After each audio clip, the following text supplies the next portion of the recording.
Among all of the worthy and less than worthy criticisms of social media platforms like Twitter I've heard, one of the stupidest is that it's not real life. This is meant to imply that the social dynamics of social media are so unlike the real life interactions which you should view as the standard that they're not worth being taken seriously. Let me introduce a contrasting idea. Not only are all of the annoying quirks of social media we all love to make fun of a direct reflection of humans themselves, but internet interactions are usually more genuine than real-life ones. Let's start with one of the main criticisms people have of Twitter, that its character limit and general format encourage quippy responses and discourage nuance. There is some truth to this.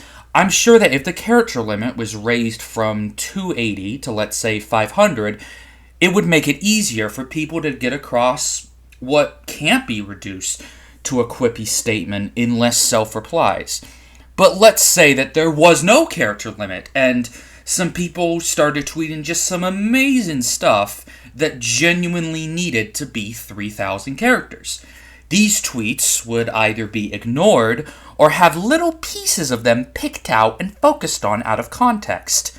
How many times in history and contemporary life have we seen the poorly spoken but informationally crucial nerd overtaken in a real-life social situation by a vapid but socially competent bully? Mr. Reagan, after the election, is going to have to propose a tax increase. You know, I wasn't going to say this at all, but I can't help it. There you go again.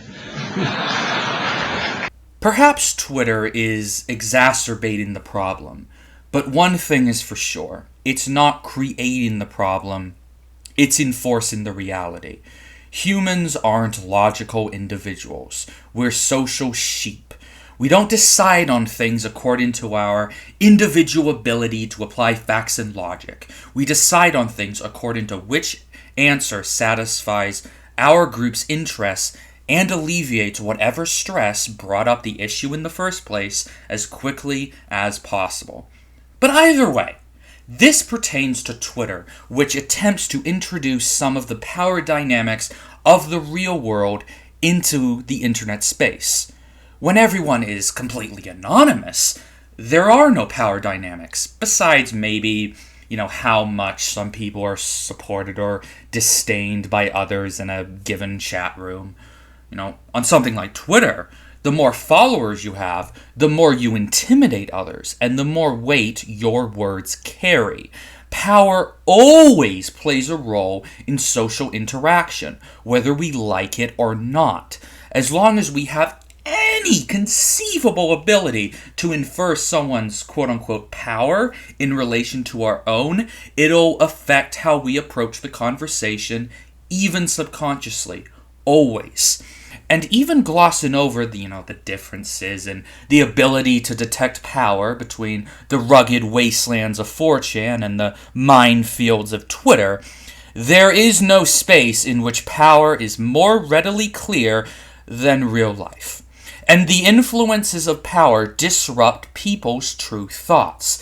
It would then follow that real life is the space in which people's true thoughts are the most disrupted. Humans will always try to maintain appearances when they're in public. That's just how we are. But on the internet, where you can remain anonymous. That taken into account is why I can only laugh maniacally at these hopeless optimists who cope about the cesspool of Twitter by calling it fake, in contrast to the hyper-Machiavellian brunch parties they cling on to as the true state of our society.